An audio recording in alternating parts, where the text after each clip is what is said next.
Welcome to the Tech Egg. Don't get scrambled. Enjoy the video. You begin by confirming prerequisites, an updated iOS and freshly restarted hardware. Update first so radios and optimizations are current. Once done, restart the iPhone and your modem or router. That refreshes DHCP leases and clears temporary network congestion.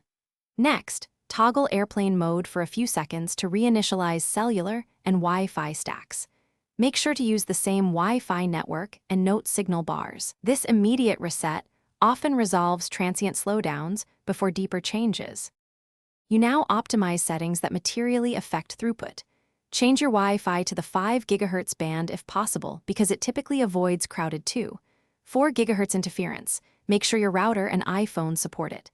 Then disable Wi-Fi assist and limit background app refresh for apps that use a lot of data to prevent bandwidth contention.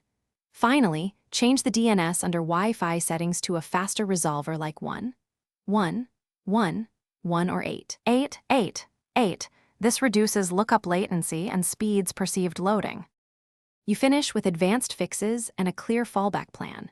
If problems persist, reset network settings to eliminate corrupt profiles and misconfigurations, but be sure you have Wi-Fi passwords backed up. Update router firmware and reposition it centrally and elevated to reduce signal blockage by walls or appliances. If cellular is slow, try locking to LTE or 5G only to test stability, and contact your carrier to check provisioning or local congestion.